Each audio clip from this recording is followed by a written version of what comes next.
Expect कर रहे थे क्या ऑन द सीरियस नोट? नहीं जनरली मेरे को जब 64 में से मेरे 61 क्वेश्चंस हो गए तो मुझे ऐसा लगा नहीं, कहीं ना कहीं मैंने जल्दबाजी में गलती कर दी तभी इतने क्वेश्चंस हो गए।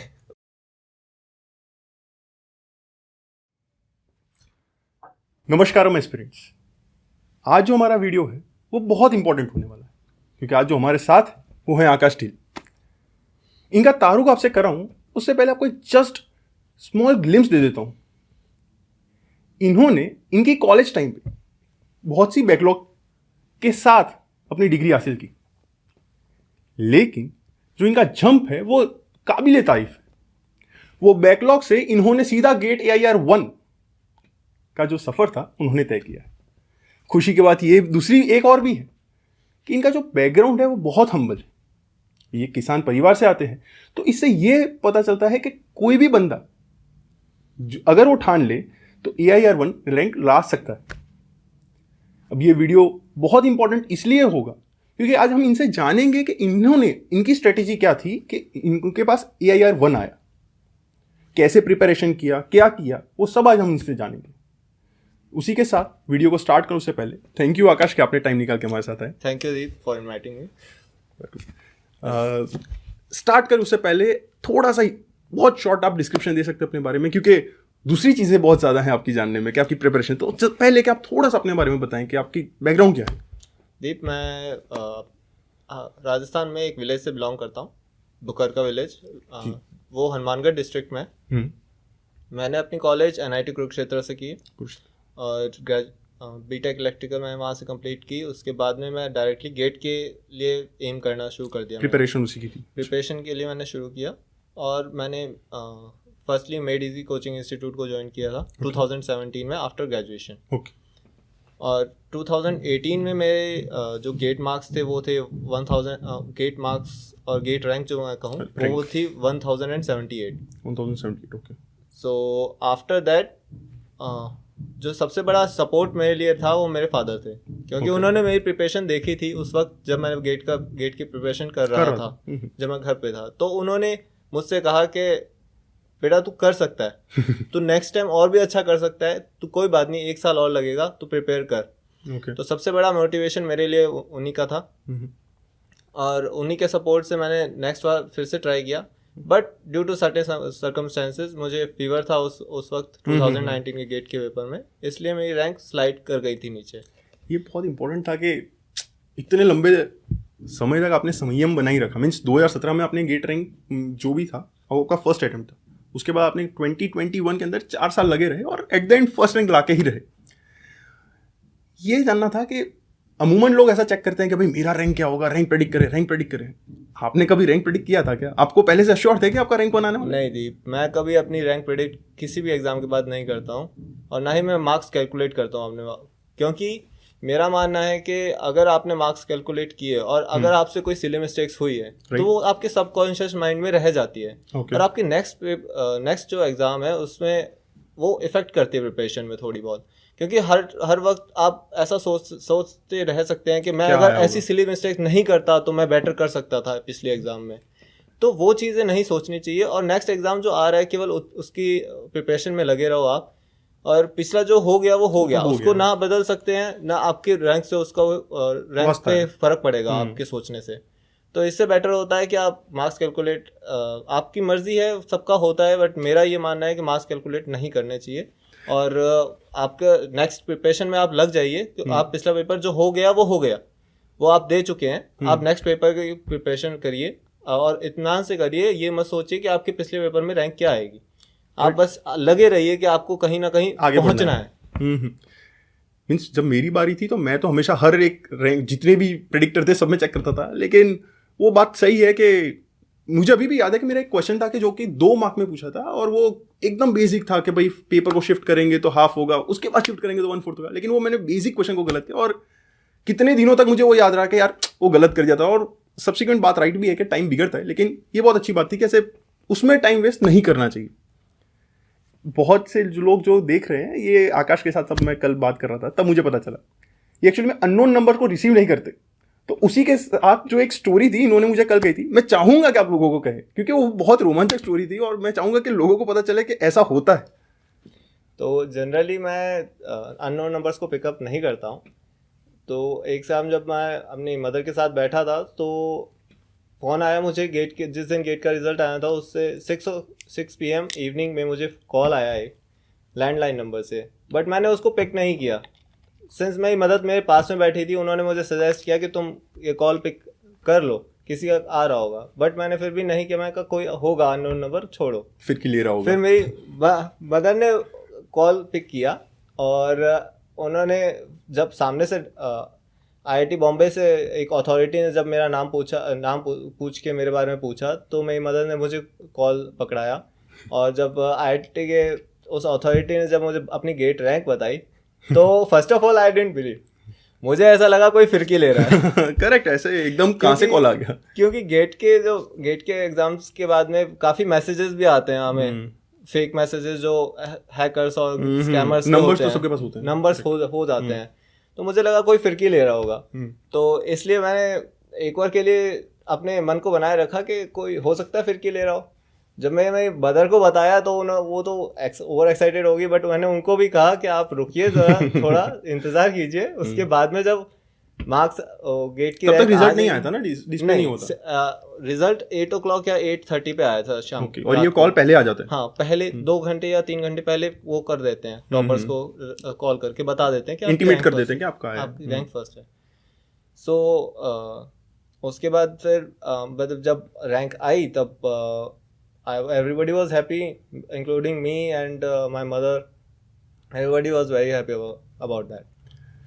तो अगर आपको भी कॉल आ रहा है तो मीन्स फेक नहीं हो सकता, और उठा लीजिए, क्या करेगा। अगर गेट या 1 आप एक्सपेक्ट कर रहे हैं तो एक्सपेक्ट कर रहे थे क्या ऑन द सीरियस नोट? नहीं। जनरली मेरे को जब 64 में से मेरे 61 क्वेश्चंस हो गए तो मुझे ऐसा लगा नहीं, कहीं ना कहीं मैंने जल्दबाजी में गलती कर दी, तभी इतने क्वेश्चंस हो गए। और ये कितने मार्क्स कितने आए थे? मीन्स मेरे मार्क्स 85.33 थे। 85.33, 15 मार्क्स रह गए टोटल में 100 स्कोर से। तो कुछ एक नेगेटिव मार्किंग भी हुई होगी और कुछ एक मैंने छोड़े भी थे। यानी 61 अटेम्प्ट किए थे आपने? Yes. 64 में से 61 अटेम्प्ट हो गए थे। बढ़िया। ये अब आपकी जो पूरी स्टोरी थी, अब मैं आपको उसको डिटेल में जानना चाहूंगा कि वो स्टोरी कैसे स्टार्ट हुई, मींस स्पेसिफिक गेट 2021 की, कि आपने स्टार्टिंग कैसे की, और अगर कोई सीरियस एस्पिरेंट देख रहा है तो उसकी प्रिपरेशन स्ट्रेटेजी कैसे होनी चाहिए, कब स्टार्ट करना चाहिए, किस पे फोकस होना चाहिए, टेस्ट कब देने चाहिए, और उसका एनालिसिस कैसे करना चाहिए। रिवीजन बहुत इंपॉर्टेंट होता है। बहुत से लोग हैं, मीन्स हम सीरीज चलाते हैं, अगर आप लोगों ने सब्सक्राइब नहीं किया तो मैं अर्ज करूंगा कि सब्सक्राइब कर दें, क्योंकि बहुत सारी चैनल्स हैं जहाँ पे टॉपर्स को तो हमेशा हर जगह बुलाया ही होता है। मुझे विश्वास है कि इनको हर जो टॉप क्लासेस हैं उधर बुलाया होगा, लेकिन उधर प्रमोशन रहा होगा। यहाँ पे हम स्पेसिफिक इनकी जो प्रिपरेशन थी, वो प्रिपरेशन इन्होंने कैसे की, आपको प्रिपरेशन कैसी करनी चाहिए, वो डिस्कस करते हैं। तो ये स्टूडेंट टू स्टूडेंट कनेक्ट है। तो अगर आपने अभी तक सब्सक्राइब नहीं किया तो I would request you to do it now. अब हम स्टार्ट करेंगे कि आपकी जो थी वो प्रिपरेशन कैसे थी, और आप अगर सजेस्ट करेंगे किसी को तो कैसे प्रिपरेशन स्टार्ट कहाँ से करें, टेस्ट कहाँ से दें, और subsequent things. First of all जो कॉलेज के बाद से निकल रहे हैं तो उन्हें अपनी प्रिपरेशन मई जून से शुरू कर देनी चाहिए। मई जून? हाँ, गेट स्पेसिफिक अगर आपका गोल गेट है, हाँ गेट है, तो आप मई जून से कवर कर सकते हैं कोर्स को। और आपकी स्ट्रेटेजी ये रहनी चाहिए कि मई जून में आप सबसे पहला सब्जेक्ट वो उठाइए जो आपको स्ट्रॉन्ग सब्जेक्ट है आपका सबसे, क्योंकि सबसे पहले जब आपको थोड़ा बहुत भी अगर आता होगा तो केवल उसी सब्जेक्ट का आता है। आप जब उसके क्वेश्चंस करने शुरू करेंगे तो आप में कॉन्फिडेंस बिल्डअप होगा और आपको लगेगा कि ठीक है, मुझसे क्वेश्चन हो रहे हैं और मैं आगे और क्वेश्चंस करता रहूंगा तो अच्छा हो जाऊंगा इसी सब्जेक्ट में, और फिर नेक्स्ट सब्जेक्ट्स में भी आपका कॉन्फिडेंस वो कंटिन्यू रहेगा, बिल्डअप होता जाएगा। तो इसलिए आपको सबसे स्ट्रॉन्ग सब्जेक्ट, देन नेक्स्ट आपका जो स्ट्रॉन्ग सब्जेक्ट है उसको पिकअप कीजिए, और पिकअप भी ऐसे कीजिए जिनके मार्क्स मैक्सिमम हो। ऐसा नहीं हो कि आपके 2 मार्क्स के क्वेश्चन आ रहे हैं गेट के एग्जाम में और इसके लिए आपका स्ट्रॉन्ग है इसलिए आप पढ़ना शुरू कर दिया। नहीं, आपका जो भी नेक्स्ट स्ट्रॉन्ग सब्जेक्ट है वो ऐसा होना चाहिए कि आपके एटलीस्ट 5 to 6 मार्क्स उसके गेट में कंसीडर होते हैं हर बार। करेक्ट। तो ऐसे सब्जेक्ट को पिकअप कीजिए और फिर आसान एक या दो सब्जेक्ट आसान करने के बाद में आप कोर सब्जेक्ट्स को पकड़िए, क्योंकि आपको उसकी सबसे ज्यादा प्रैक्टिस उसी की जरूरत होनी है, उसी की जरूरत है और सबसे ज्यादा प्रैक्टिस आपको उसी की होनी चाहिए। करेक्ट। गेट एग्जाम्स में कोर सब्जेक्ट तो मेन है वो, तो उनकी आपको सबसे ज्यादा प्रैक्टिस करनी है। तो स्टार्ट किया सब्जेक्ट, तो कितने महीने में आपके सब्जेक्ट कंप्लीट हो गए थे? मीन्स मैं हमेशा अपनी प्रिपरेशन जब भी की है मैंने 17 to 21 मैंने एक अपना शेड्यूल बना के रखा है that June to October and और बिफोर स्टार्ट ऑफ नवंबर मैं अपना कोर्स सारा कंप्लीट कर लूंगा, सब फिनिश हो जाएगा, सब सब्जेक्ट्स के मैं क्वेश्चंस करके उनके बारे में थ्योरी वगैरह पढ़ के सब कुछ कंप्लीट मुझे कर लेना है। और next 3 months November, December and January मुझे केवल क्वेश्चंस को, टेस्ट सीरीज के क्वेश्चंस को अलॉट करने हैं। ओके। केवल उनके टेस्ट सीरीज मुझे प्रैक्टिस करनी है और कुछ नहीं, और प्लस मुझे रिवीजन करना है हल्का हल्का। ओके। आप कब जनरली जो मिस्टेक्स तो नहीं कह सकता, एक लूप होल भी नहीं, एक जनरल माइंडसेट होता है कि हमें बच्चों का कि जब हम लोग किसी सब्जेक्ट की तैयारी कर रहे हैं शुरू में, तो उसी वक्त उसके टेस्ट सीरीज का बेसिक्स का टेस्ट सब कुछ देने लग जाते हैं। नो डाउट आप उसमें बेटर करेंगे क्योंकि आपने उस टाइम वो सब्जेक्ट अच्छे से पढ़ा है। व्हाट मैटर्स इज कि वो सब्जेक्ट का आपको कितना याद रहता है बाद में। तो इसलिए आप हमेशा नवंबर में टेस्ट सीरीज अटेम्प्ट कीजिए ताकि आपको ये पता लगे कि आपको उस सब्जेक्ट का कितना याद है और आपको कितना रिविजन करने की ज़रूरत है उसकी। तो इसलिए हमेशा टेस्ट सीरीज देना आपकी नवंबर के शुरू से शुरू कीजिए और कंप्लीटली उसको टेस्ट सीरीज प्लस रिवीजन को अलॉट कीजिए November, December and January. 3 months are very much important, crucial है वो टाइम। आपकी लर्निंग एक जगह और आपकी क्वेश्चंस की प्रैक्टिस एक जगह। तो ये जो आपने इनिशियल में आपने जो कहा कि कोर्स कंप्लीट करना, उसके अंदर आपने गेट क्वेश्चन को भी कंप्लीट करवाया या कौन से, अगर आप टेस्ट नहीं दे रहे तो गेट क्वेश्चन आप तब देख रहे हैं या तब नहीं? दीप, मैं गेट क्वेश्चंस हमें आई सजेस्ट के अटेम्प्ट मत कीजिए उस वक्त, क्योंकि गेट क्वेश्चंस का आपको अगर आइडिया हो जाएगा कि गेट क्वेश्चन किस लेवल के आते हैं, तो आप हो सकता है कि आप कुछ क्वेश्चंस को अवॉइड कर दें जो कि गेट हो सकता है कि फ्यू टफ क्वेश्चंस में दे दे। तो आप लोगों को गेट का कोई फिक्स लेवल नहीं है कि आपको वो टफ क्वेश्चंस देगा या कब इजी क्वेश्चंस देगा।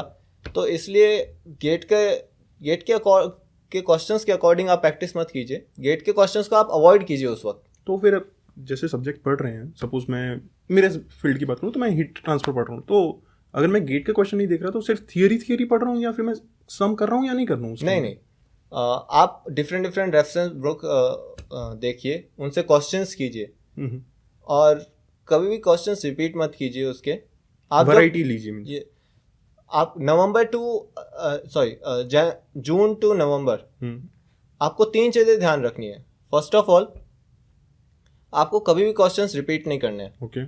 आपको हर वक्त न्यू क्वेश्चंस करने हैं। आप एक न्यू क्वेश्चंस को आप अगर उसी टाइप के क्वेश्चंस बार बार करते हैं 5 या 10 बार, तो दैट ओनली प्रूव्स कि आपने अपनी लर्निंग को थोड़ा फर्निश कर लिया है, उसको फिनिशिंग दी है थोड़ी। बट आप जब नया क्वेश्चन करते हैं, आपने एक नया क्वेश्चन किया, उसके बाद में दूसरा नया क्वेश्चन किया, तो आपकी लर्निंग इंक्रीज हुई है।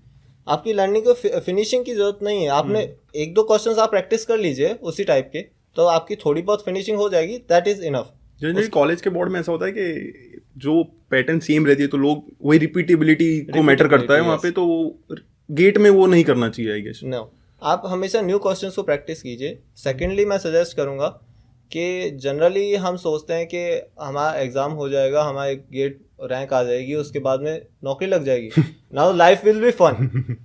ये तो सभी का है, वो फ्यूचर है, फ्यूचर किसी ने नहीं देखा। Correct. What matters is your present. तो आप ये सोचिए कि आप एग्जाम से पहले किस चीज में मजा ले सकते हैं। What is your fun in, where do you find your fun. So मेरे लिए फन वो था कि जब मैं न्यू क्वेश्चंस को अटेम्प्ट करता था और उसको सक्सेसफुली सॉल्व कर पाता था, तो मुझे जो हैप्पीनेस फील होती थी, मैं उस हैप्पीनेस को कंटिन्यू रखता था अगले न्यू क्वेश्चन से। ओके। तो हमेशा अपनी हैप्पीनेस और फन उसमें फाइंड कीजिए कि आपको एक नया प्रॉब्लम आप सॉल्व कर पाए। फर्स्ट अटेम्प्ट में नहीं, शुरू में आप फर्स्ट अटेम्प्ट में एक नए क्वेश्चंस को, एक डिफरेंट क्वेश्चन को, एक डिफरेंट आइडियोलॉजी को, वे ऑफ थिंकिंग को आप क्रैक नहीं कर पाए, एक दो बार में कोई बात नहीं, आप नहीं कर पाए तो, लेकिन आप उसको ट्राई कीजिए। आप उस क्वेश्चन के बारे में हर वक्त सोचिए। जब आप खाना खा रहे हैं तब भी आप सोचिए कि मैं इस क्वेश्चन को कैसे कैसे कर सकता हूँ। आप ये मत सोचिए कि ये क्वेश्चन में ईगो पर मत लीजिए कि क्वेश्चन सॉल्व हो क्यों नहीं रहा। अच्छा, इससे बेटर होता है आप ये सोचिए सॉल्व कैसे करूँ मैं। पॉजिटिव अप्रोच उसमें रखना, पॉजिटिव अप्रोच रखिए थोड़ा, और आप जब उस क्वेश्चन को सॉल्व कर पाएंगे। बट यही चीज़ आपने उसमें भी कंटिन्यू की थी, जैसे टेस्ट सीरीज में और एक्चुअल टेस्ट जब देने जाते हैं गेट का पेपर, तो उसमें लोग ऐसा कहते हैं कि क्वेश्चन को सॉल्व करते रहो, ऐसा नहीं होना चाहिए। अगर फाइंड करो कि हो रहा है तो कर रहे हो, वरना आगे वाला क्वेश्चन पढ़ो। तो उसमें भी टेस्ट जब आप देते थे तब आप वो करते थे, या फिर कि नहीं ये हो क्यों नहीं रहा, पहले कर लूँ? जनरली मेरा तो था कि वो थोड़ा ईगो का डेवलप हो गया था मुझे हिस्सा, बट वो नहीं करना है। थोड़ा मतलब होता है कि चलो ये क्वेश्चन टफ है, तो मुझे मेरी मेंटालिटी ये है कि मुझे क्वेश्चंस फिर सॉल्व करने में मज़ा आने लगता है उसको। तो कुछ लोग होते हैं जो ईगो पे ले लेते हैं कि मतलब वो क्वेश्चन सॉल्व क्यों नहीं हो रहा, मैं करके रहूँगा। बट मेरा ऐसा नहीं है। मेरा ऐसा है कि मुझे वो क्वेश्चन करने में मज़ा आने लगेगा फिर। करेक्ट, कि टफ क्वेश्चन है, अच्छा होगा। तो इस वजह से मेरे काफ़ी एग्जाम्स ऐसे मैं नहीं क्रैक कर पाया इसी वजह से, क्योंकि वो 1-1 मार्क्स के होते हैं, उसमें कुछ एक टफ क्वेश्चंस डाले इसीलिए जाते हैं कि आप छोड़ पाए, और वो भी आप करने बैठ जाते। या बट मैं उसको करने बैठ जाता था, तो वो एक मेरा ड्रॉबैक था। बट जो प्रिपेयर कर रहे हैं मैं उनको यही सजेस्ट करूँगा कि आप जितना टाइम लेना है आप अपनी प्रिपरेशन के टाइम लीजिए। आप उसको 1-2 बार ट्राई कीजिए, आपसे नहीं हो पाया करते रहिए, उसके बारे में सोचते रहिए एक क्वेश्चन के बारे में, कोई बात नहीं, आप कुछ नया सीखेंगे उससे। बट ये चीज़ आप एग्जाम में रिपीट मत कीजिए। जब आप प्रिपरेशन कर रहे हैं तो उस वक्त आपने, जैसे मैंने कहा कि आपको फन आना चाहिए उसमें, मजा आना चाहिए, प्रॉब्लम सॉल्विंग का फन होना चाहिए। करेक्ट। तो इधर ये यहाँ पे means, sorry to interrupt you, but काफी रोजा जिनको मैं बहुत बड़ा अपना गुरु मानता हूँ, उन्होंने भी कहा है कि अगर आप कोई चीज को मजे में करने लगे या जिसमें आपका इंटरेस्ट हो, उसमें आपको काम किया नहीं लगेगा, और उसमें आपकी जीतने के जो परसेंटेज है वो काफी बढ़ जाएंगे। तो आपने जो कहा मजा, इसलिए मुझे वो काफी रोजा सर है उनका याद है, तो कंटिन्यू प्लीज। सॉरी, कोई बात नहीं। सो आप 2-3 बार करेंगे, आपसे कोई प्रॉब्लम सॉल्व नहीं होगा फर्स्ट बार में, लेकिन आप उसके बाद धीरे धीरे आपका ऐसा होगा कि आप न्यू क्वेश्चंस को पहली अटेम्प्ट में सॉल्व कर जाएंगे सक्सेसफुली। उससे और भी ज्यादा आपका कॉन्फिडेंस बढ़ेगा कि अब गेट में कैसा भी क्वेश्चन आए, एटलीस्ट मैं ट्राई मारूंगा, तो हो सकता है कि मैं अब 60% 70% चांस है कि मैं उसको करेक्टली कर पाऊंगा। तो उससे आपका नेगेटिव मार्किंग का डर निकल जाता है थोड़ा। अच्छा, ये बात तो सही है। गेट में जैसे हम एग्जाम देते हैं तो उसमें मेन बात होती है कि हम लोग ज़्यादातर बच्चे हम लोग मार्क्स एक्यूमुलेट करने के ऊपर लगते हैं। हमारा ध्यान मार्क्स एक्यूमुलेट करने पे होता है, क्योंकि मार्क्स के बेस पे हमारे गेट की रैंक डिसाइड होती है। करेक्ट। और हमारा आगे फ्यूचर डिसाइड होता है। बट गेट के एग्जाम के, किसी भी एग्जाम के टाइम आप मार्क्स एक्यूमुलेट करने के बारे में मत सोचिए ज़्यादा। आप ये सोचिए कि मुझे ये क्वेश्चंस राइटली सॉल्व करने, कितने हो जाएंगे वो अपने आप होते जाएंगे। आप करते जाइए क्वेश्चन सॉल्व, वो अपने आप होते जाएंगे। ठीक है। और आप लास्ट में वो बता देता है गेट का कि आपने कितने क्वेश्चन कर लिए और टोटल कितने थे। हाँ करेक्ट, वो तो आप गेट में बताता है क्या मींस आपने attempted number of questions attempted, last में शो करता है कि आपने इतने क्वेश्चंस अटेम्प्ट किए out of 65 after paper submission और आफ्टर पेपर सबमिशन। नहीं मींस एग्जाम हॉल में बैठे तभी बता देता है, या फिर मतलब जब आप सब आंसर की आती है तो जब आप सबमिट करते हैं तो वो मेनली कभी TCS का होता है तो वो मेनली बता देता है कि आपने इतने क्वेश्चंस अटेम्प्ट किए। शायद फिर गलती होगी मुझे। सो आपको उसकी टेंशन नहीं लेनी है, आप बस क्वेश्चन करते जाइए। आप गेट का पेपर देते हुए भी आप प्रॉब्लम सॉल्विंग में थोड़ा अपना फन कंटिन्यू रखिए, उसको हैप्पीनेस को, ताकि आपका माइंड थोड़ा हैप्पी रहेगा तो आप करेक्टली सॉल्व कर पाएंगे, आप गलतियों को नोटिस कर पाएंगे। आप अगर मार्क्स एक्यूमुलेट करने में लग जाएंगे, जैसा कि आपने कहा कि आपका 1/4 और 1/8 वाली गलती हुई, तो वो इसी वजह से होती है कि मैक्सिमम बच्चे फटाफट करो, हम मार्क्स एक्यूमुलेट करें हम जितना हो सकता है, उसकी आप टेंशन में लग जाएंगे तो फिर कहीं ना कहीं गलती होगी आपके साथ। आप अगर ये सोचेंगे कि चलो मेरे सामने एक क्वेश्चन है, मुझे उसे सॉल्व करना है, बस मुझे इसी बात पे ध्यान देना है और किसी और बात पे नहीं कि मैं नेक्स्ट क्वेश्चन क्या है आने वाला है और पिछले क्वेश्चन मैंने कितने सॉल्व कर लिए, वो क्वेश्चन है डिस्प्ले हुआ है, उसको करना है, उसको करना है बस। Correct. बस उसमें आप अपना देखिए कि हाँ मैं इसको करेक्टली सॉल्व कर लूँ, और जल्दी भी कर पा रहा हूँ कि नहीं, वो भी इम्पोर्टेंट। जल्दी आप प्रैक्टिस के साथ हो जाएगी। जब आप टेस्ट सीरीज देते हैं तो टेस्ट सीरीज मेनली इसी पर्पज से दी जाती है कि आप प्रैक्टिस कर पाए। जैसे कि गेट की टेस्ट सीरीज के टाइम मेरे जैसे मार्क्स आते थे तो मेरी रैंक 300 और 500 के अंडर रहती थी। अरे साहब 300 to 500 से सीधा 1 रैंक। हाँ, तो वो टेस्ट सीरीज मैं क्योंकि इसलिए देता था क्या, ताकि मैं अपने आप को इम्प्रूव कर सकूं। मैं इसलिए नहीं कि मैं अगर टेस्ट सीरीज में भी अच्छा परफॉर्म करूंगा तो गेट में भी अच्छा परफॉर्म करूंगा, ये जरूरी नहीं है। टेस्ट सीरीज में आप बस इतना ध्यान रखिए कि आप अपने आप को कितना इम्प्रूव कर पा रहे हैं। राइट।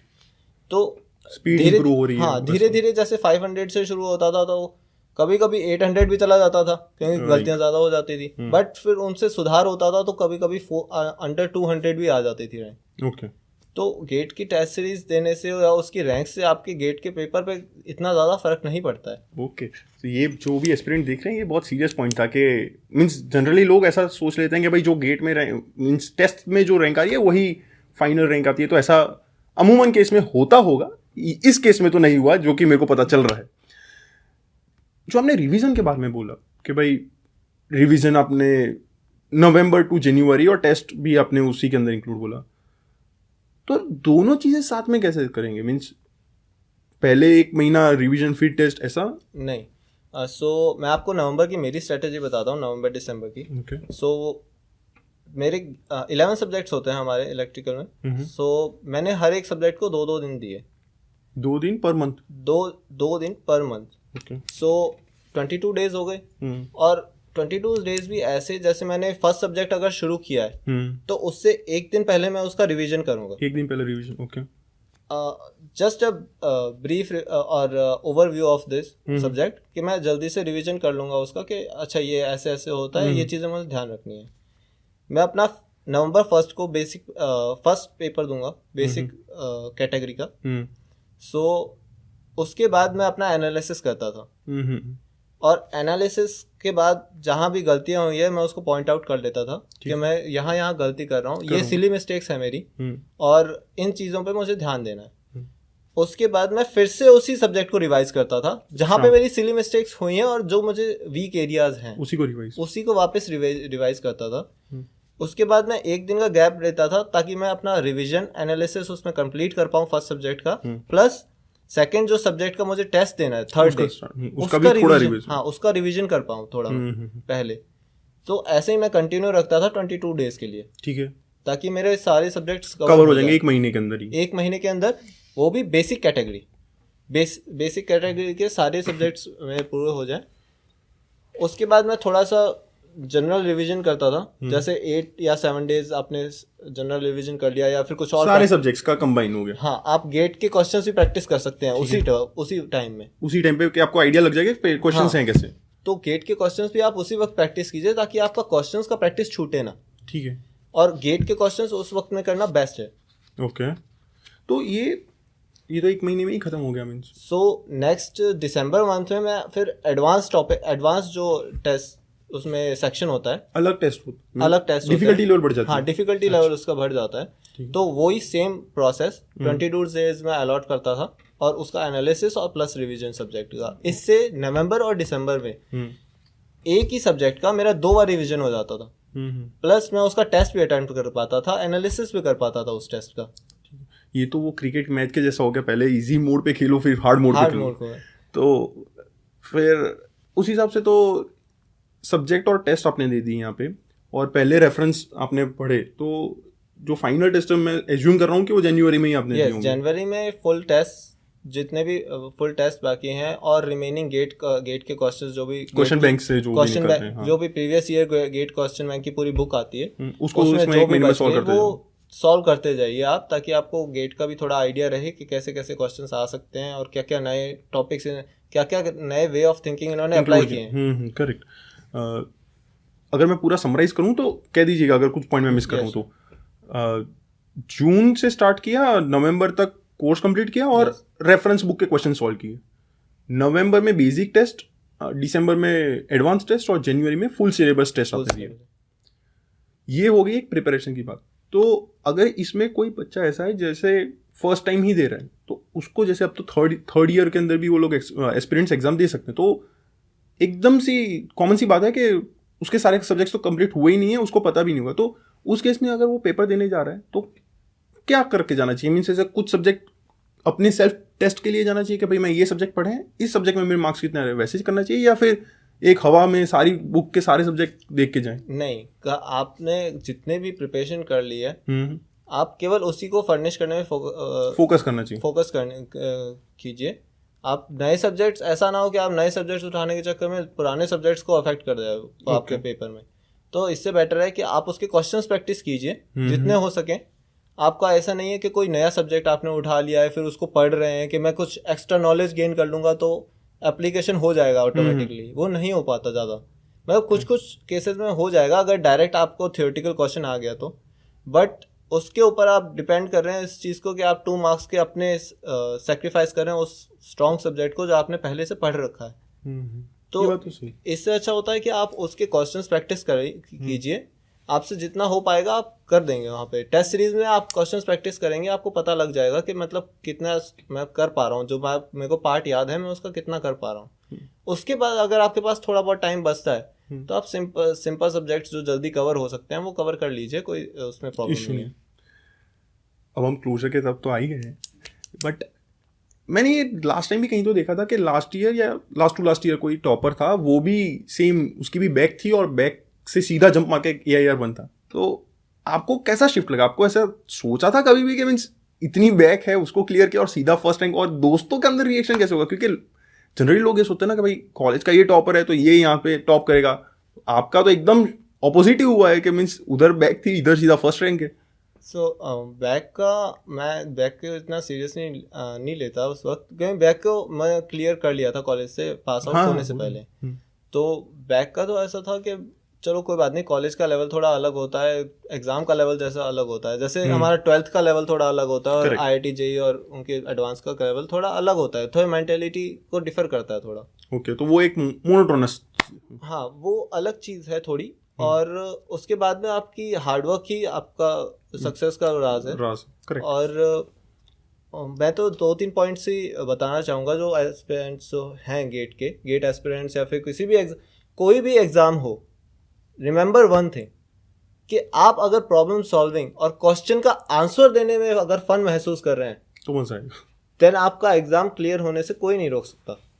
अगर चलो गेट एग्ज़ाम एक क्वेश्चन न्यूमेरिकल टाइप आप मान सकते हैं, न्यूमेरिकल टाइप का एग्ज़ाम है, तो आपको प्रॉब्लम सॉल्विंग है उसमें मज़ा भी आएगा। न्यूमेरिकल्स करने में हमको फन आ जाता है नॉर्मली। बट जनरली अगर ये बात हमें कोई पूछे मुझसे कि इसको जनरल एग्जाम से कैसे लागू किया जाए, जैसे UPSC रहा, कोई भी और एग्जाम्स रहा, तो आप बस इतना सोचिए कि मुझे क्वेश्चन, किसी ने मुझसे कोई क्वेश्चन पूछा है और मुझे उसका आंसर देना है, बस इस बात पे आपका फोकस होना चाहिए।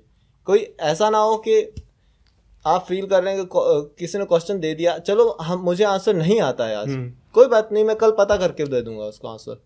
लेकिन अगर उसने क्वेश्चन पूछा है तो मेरे अंदर इंटरेस्ट जागना चाहिए कि उसने जो क्वेश्चन पूछा है उसका आंसर क्या हो सकता है और कहाँ है इसका आंसर।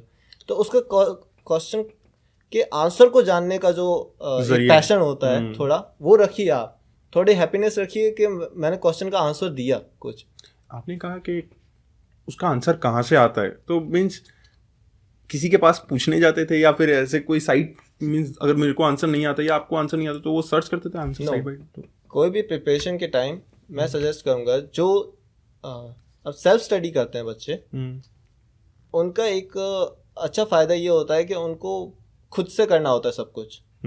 तो आप भी अगर कोचिंग भी ले रहे हैं तो आप कोई टफ क्वेश्चन आ गया, कोई न्यू क्वेश्चन आपको टफ लग रहा है थोड़ा, तो आप उसको भले ही कितना भी टाइम दे दीजिए उसको सॉल्व करने में, क्योंकि वो आपका प्रिपरेशन का टाइम है। आप थोड़ा टाइम दे सकते हैं उस क्वेश्चन को सॉल्व करने में। बट आप किसी भी टीचर के पास में एक दो ट्राई के बाद में मत जाइए कि सर ये मेरे से नहीं हो रहा है और ये मुझे बता दीजिए, क्योंकि कोई भी क्वेश्चन ऐसा नहीं होगा जो बेसिक्स से सॉल्व ना हो। बेसिक्स आर इम्पोर्टेंट, बेसिक्स आपको टीचर ने पढ़ा दिए ऑलरेडी, आपको उससे ज़्यादा वो कुछ नहीं बता सकता है। आपको वो क्वेश्चन सॉल्व कर देगा but you want learn anything, आपकी कोई लर्निंग नहीं हुई उसमें। तो इससे अच्छा होता है कि आप उसको ट्राई करते रहिए। एक तरीका नहीं हुआ, दूसरा तरीका लगाइए, दूसरा तरीका भी नहीं हुआ, तीसरा तरीका सोचिए और क्या हो सकता है, और बेसिक्स को मैं कैसे तोड़ मरोड़ सकता हूँ कि मैं उसको अप्लाई कर सकूँ। तो मीन्स सॉल्व खुद ही करो, सॉल्व उसको हमेशा खुद ही करो। कोई किसी के पास में हेल्प मांगना अच्छी बात है, हेल्प मांगनी भी चाहिए, बट रीजनेबल हेल्प मांगनी चाहिए आपको। ऐसा ना हो कि आप हर चीज के पीछे भागते हैं कि ये भी नहीं हुआ, ये भी तुम कर दो, मुझसे ये नया क्वेश्चन फिर से आ गया, ये भी तुम कर दो। तो वो तो कर देगा, जो करने वाला वो कर देगा, बट आपकी उसमें कोई लर्निंग नहीं हुई। फिर वो आप सिर्फ लेके आ गए हो कि आंसर किसी ने सॉल्व किया। Correct. On that note I think and I am hopeful that के ये जो भी एस्पिरेंट देख रहे हैं गेट 2022, गेट 2023 या जो भी एग्जाम के लिए, उनके लिए हेल्पफुल रहा होगा। आकाश ढील ने बहुत सारी चीज़ें लर्निंग दी है। फाइनल कोट कोई आप चीज़ आप एस्पिरेंट्स के साथ शेयर करना चाहें कि final piece of advice if any? Final piece of advice तो यही है कि आप एग्ज़ाम के बाद का फन आप मत उसके बारे में सोचिए कि आपकी लाइफ कैसी होगी आगे, क्योंकि वो फ्यूचर है। आप बी इन द प्रेजेंट और आप फन उसमें ढूंढिए कि आप प्रॉब्लम का आंसर दे पा रहे हैं, because that is the most important thing. आपकी लाइफ में भी आपके काम आएगा ये मेंटालिटी, और कोई भी एग्ज़ाम आप देंगे तो आप में ये आपके उस एग्ज़ाम में ये मेंटालिटी बहुत इफेक्टिव रहेगी कि आप उस प्रॉब्लम का बस आंसर देने में इंटरेस्ट ले रहे हैं। Correct. With that thank you कि आकाश आपने टाइम निकाला हमें बताने के लिए। With a closure statement I would like कि आप लोग इस वीडियो को लाइक करके जाएं अगर आपने कुछ सीखा है तो, क्योंकि अगर आप लाइक करेंगे तो यूट्यूब के एल्गोरिथम को पता चलेगा कि वीडियो अच्छा था और वो ज़्यादा से ज़्यादा एस्पिरेंट के साथ शेयर करेगा। अगर आपका कुछ जा भी नहीं रहा, अगर आप सीख के गए हैं, तो I would request you to like this video and subscribe to this channel if you like. On that note, मैं चाहूँगा कि आप जो भी एग्ज़ाम दे रहे हैं उसमें आपको सक्सेस हासिल हो और आपकी जो सक्सेस की लैडर है वो बड़ी और बड़ी होती जाए। Thank you. Wish you a very happy day. Thank you. भाई ये खाली